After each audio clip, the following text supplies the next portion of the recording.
Good morning, Off the Bench Sports family. You hold that's for you, Coach. Good morning, Off the Bench Sports family. We are here at Scotlandville Magnet High School. To my right is a guy that I look up to, respect a lot. You guys are probably pretty familiar with his face. Please welcome Carlos Sample, Scotlandville Magnet High School. Good morning, Coach. How you doing, man? Good morning. Good. Hey, thank you for taking a moment with Off the Bench Sports, man. It's I'm honored. You probably are another coach that I owe a major apology to. We've tried to schedule this a couple of times. Things happen, but we're here right now. So let's get to it, man. I think you have been here 10 years. To the finals, 10 years. I've been in Scotlandville for 12. 12 years. Right. 12 years. I walk when you walk into the gym. Trophy case is there. This is the first thing you see. It's a gang of trophies there. You walk into the gym, banners everywhere. We're here in your office, and I walk in, and the first thing I observe is you have a row of basketballs lined up from championship games. This probably isn't the best first question, but it's my first question. When you walk in here every day and you think about tradition and culture that is spread, how much joy does it bring your heart? Well, I'm happy about it, but at the same time, it's a legacy that we're trying to set and a legacy we're trying to just continue here, So when you walk in, you can't get caught up on what you see, You have to kind of start continue to look toward the future, work in the present and continue to look toward the future, and just continue to stay humble and to work even harder when you see these accolades and things. So it doesn't really bother me as much right now because Right. I guess right now we're in the trenches and, still, have a lot of work to do. So, some people know this and some people don't. You started at a Stromer High School. That's where you got your work ethic, your beginning. Tell us a little bit about all the little nuances that you learned at a Stromer. Well, I was fortunate enough to play under Coach Howard Davis, who was a real disciplinarian, no nonsense type of guy, and I think he saw something in me that nobody ever seen and pulled that out of me, So all that I am, I owe to my days at a Stromer High School, my family, Stromer was a great experience for me, at the time, his family, my brothers, sisters went there, all, my friends to this day, and very successful people, so all the work ethic and, the hard work and all of that paid off, and I contribute a lot of that to my days at Stromer High School. Right, the coaching tree that you've coached with, coached around, built relationships with, Dirk Riggs, a few other guys. How much has that meant to you and played a role in your success? And how much do you talk to those guys still today? Well, it means a lot. We're from North Baton Rouge, the same area. And it's really to let people know that you can have success coming from the North Side. Which the area code 705 gets a bad rap, but also there's a lot of feel-good stories that come out of this situation. So I just commend all these guys, the Dirk Riggs, the Jeff Jones, coming out of North Baton Rouge, just trying to, give their debt to society and keep kids on the straight and narrow and make a better lifestyle for them and make maybe better than what we had coming up. Right. 2011 till present day. 6 state championships, 3 runner-ups. How much was put into that and building all that success?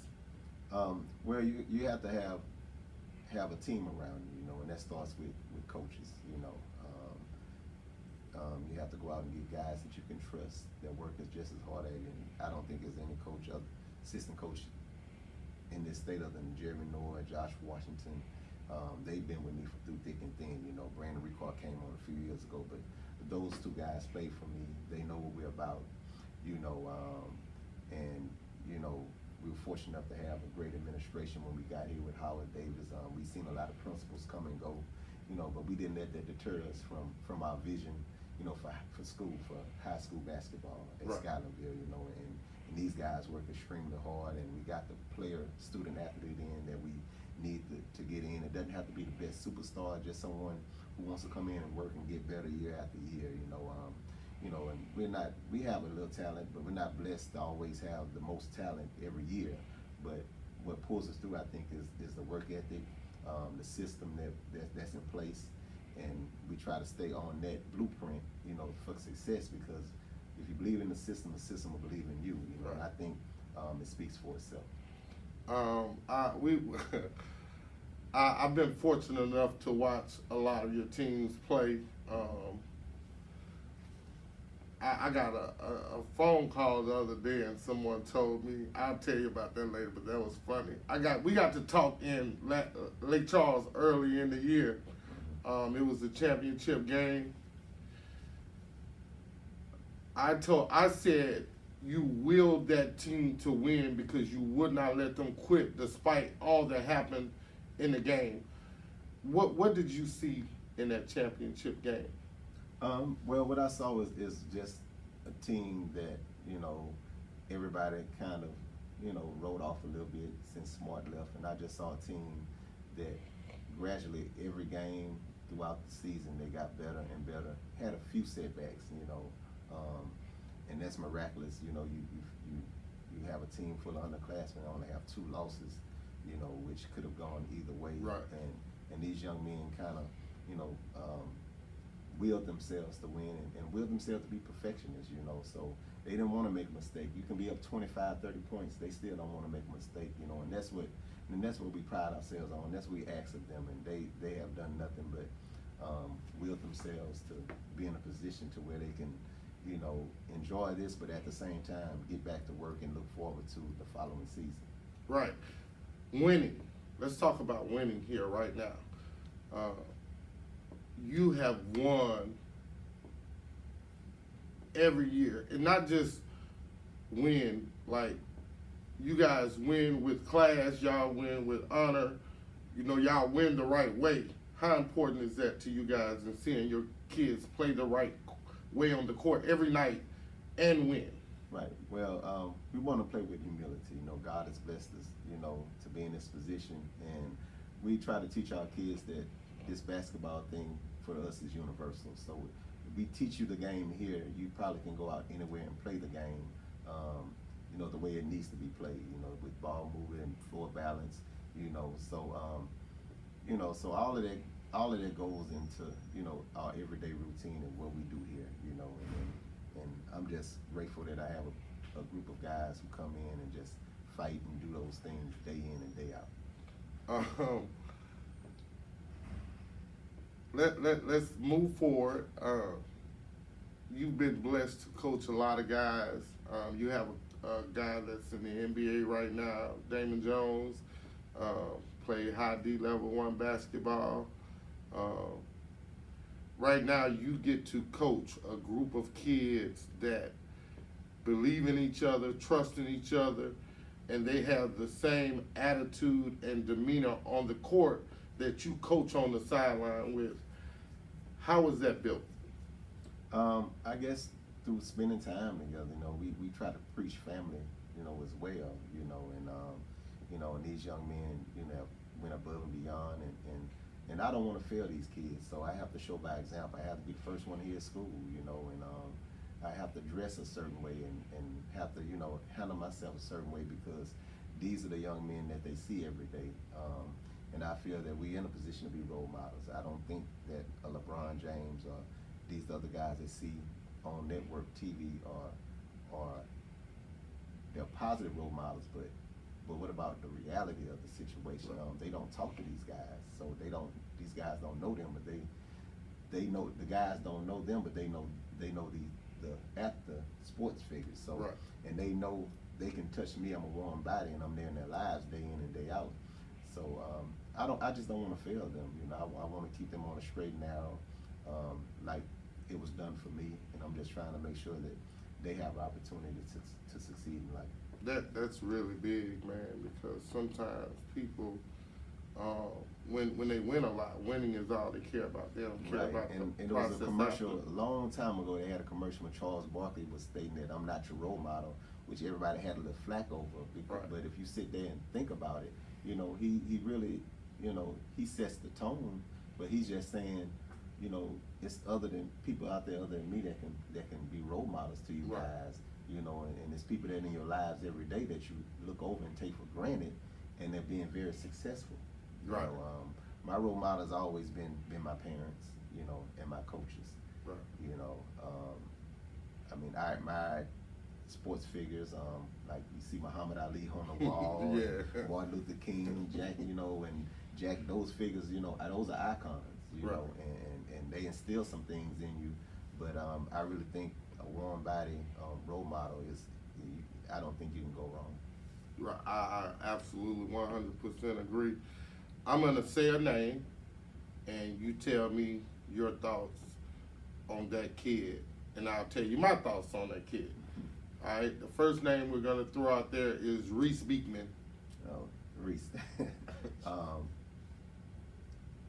I think Reese is probably one of the best all-around players that I've ever coached in my life. You know, you have a young man who's averaged his triple-double for the season. Remarkable. And I really think he got looked over a lot by the media with these awards. You know, I'm just kind of flabbergasted on how they chose. You know, not taking nothing away from the gentlemen of whoever, you know, received awards, but you have a young man that averaged a triple-double. He's won 3 state championships. He's been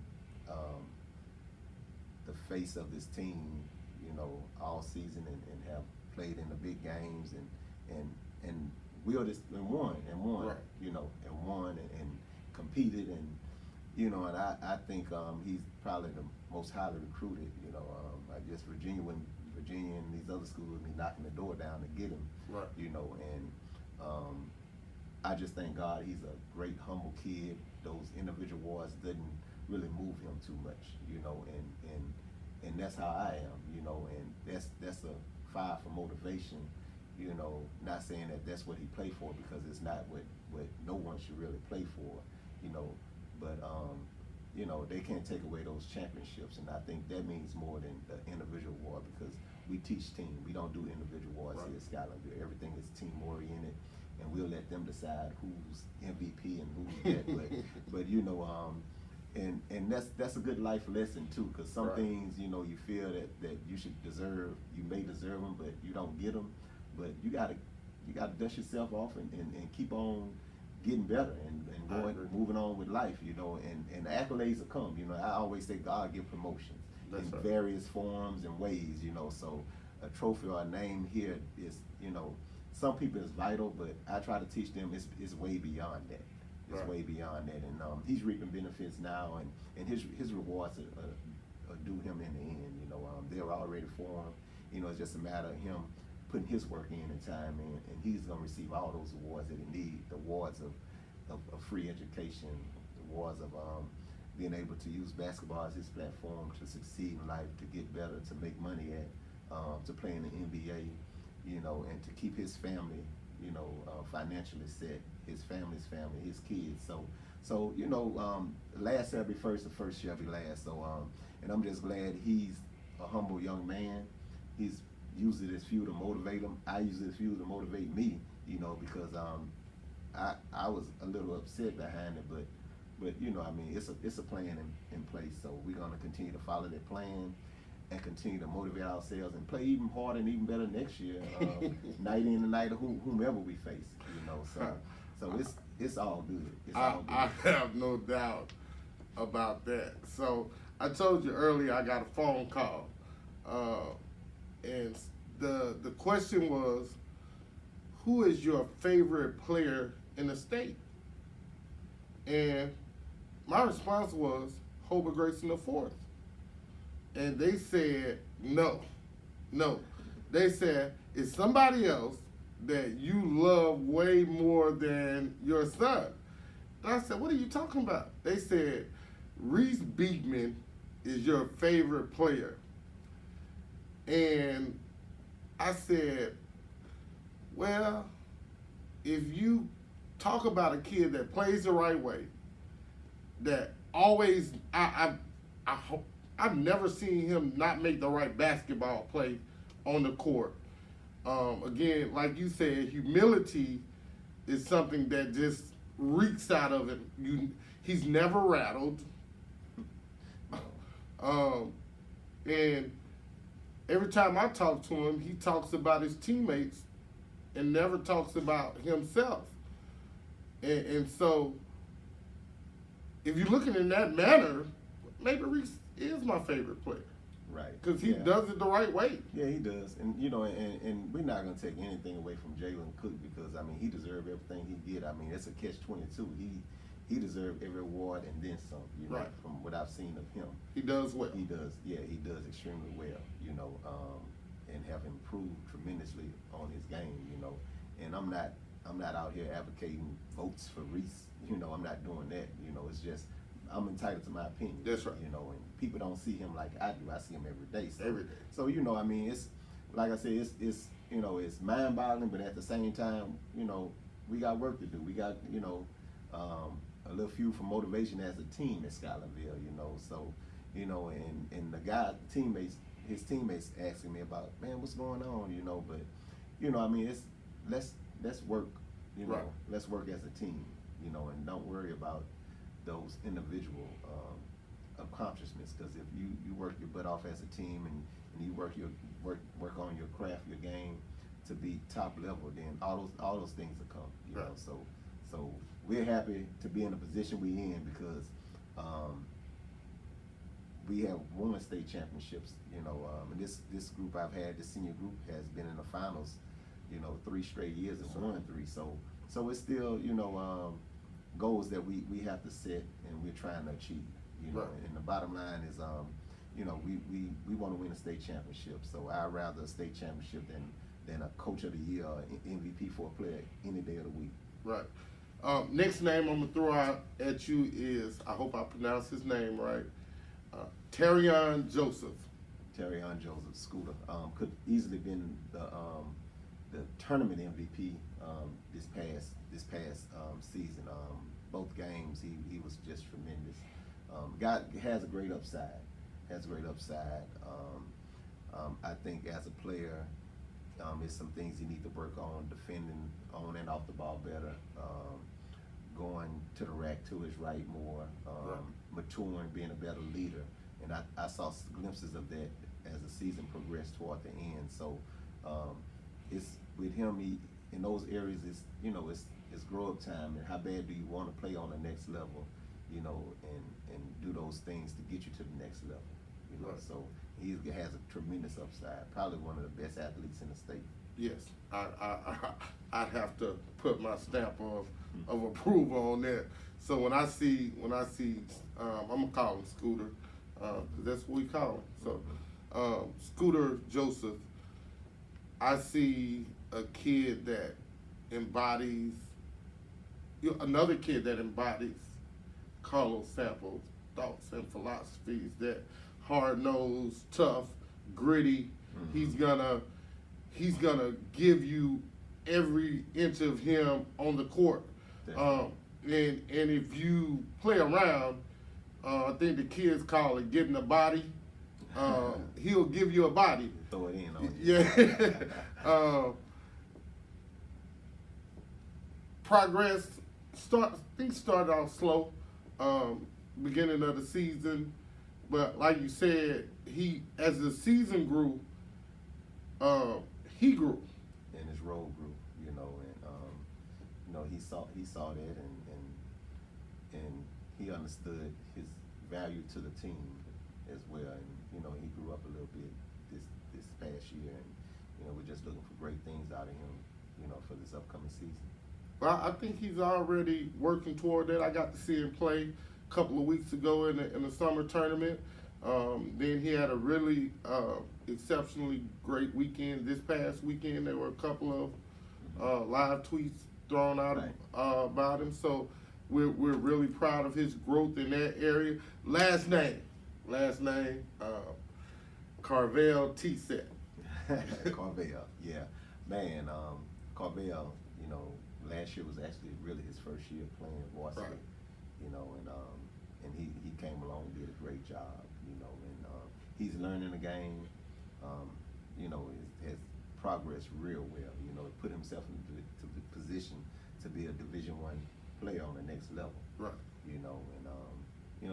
He's just continuing to work, on his game, and he has the right attitude about it, and we're frustrated a little bit, but that's because you didn't totally know the system. Right. You didn't know, but now, it's like the back of your hand now. It's just a reaction now, and he's gotten much better at it, and he's learning the game, and he's a great one, probably one of the best shooters around.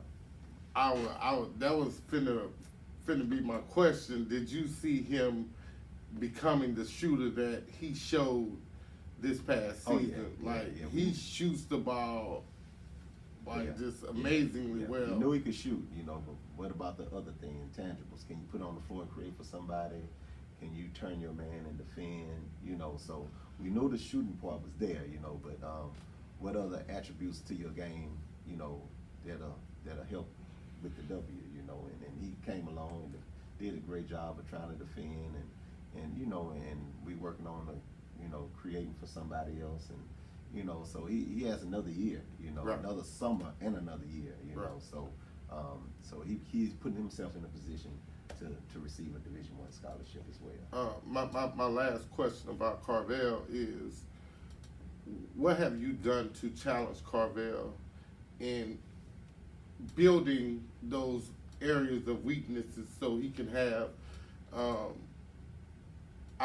when I see Carvel, I see a kid that's similar to Reese as far as thinking the game. Like, when I see Carvel, I see a kid that's sometimes really unselfish, tries to always make the right basketball plays. Like you said, yes, defending can be better, but that's with a lot of kids.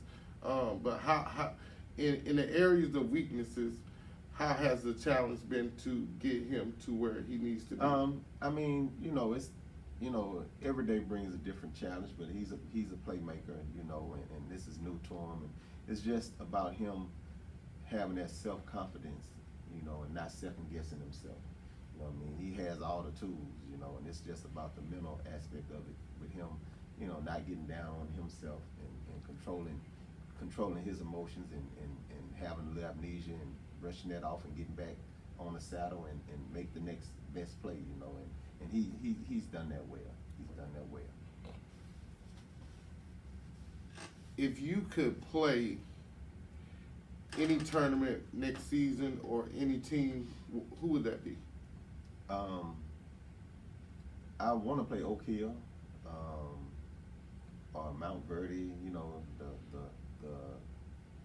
so-called Elite of the elite. Elite of the elite, the best teams, that we can possibly play. McKeachin, they won the national championship. We got a chance to play them, about 3 years ago, and we lost at the buzzer. Corey hit a shot at the buzzer to beat us, and they were sophomores then. Right. I would love to, would have loved to play them. The prep schools, who have fifth-year players. We just want to play the best, and it's a good measuring stick. And we've been invited to the City of Palms next year, so that's a tournament, prestigious tournament that I always wanted to go to, and just give ourselves a measuring stick as a legitimate high school to go up there and play against, the elite, the best of the best. So we have an opportunity to do that next year in December. So we're gonna look forward to it. With regards to the City of Palms, are you guys planning to play a national schedule next year? No, that's a national tournament. We'll go there, and then we'll do the Sugar Bowl tournament as a national tournament. But as far as playing a national tournament, national schedule, we really can't. It's hard to, financially play a national schedule, you know, when you're a public school. Right. So we try to schedule the best that we can, you know, and I think we got a schedule next year that really challenge us and allow us to compete like we do every year. I'm gonna say this right now because it's just what it should be. If you're an alumni of Scotlandville, or if you're a fan of Scotlandville, watching Scotlandville Magnet basketball has brought you any joy, hey, make a donation. This team deserves to play a national schedule this upcoming season. Like, they're just that good. Like, it's no reason why Coach Sample shouldn't be able to take his show on the road where those kids can become nationally known. And he doesn't take it for granted. He won't misuse your funds or your trust or your love of Scotlandville basketball. So y'all do the right thing, you know, make some donations. Exactly. So, Coach, man, I know you gotta get back. I wanna go a lot longer. It's so much more we can talk about, man, but I'm not gonna take up any more of your time. Thank you so much, man. I appreciate you. You know I'm a big fan of Scotlandville basketball. Yeah, appreciate you, man, and what you're doing is good. You know, thank you. And I support it 100%, and you know, just keep on doing what you're doing. I'm gonna be here fighting, man, as long as I got breath. And remember, get off the bench, get into the game.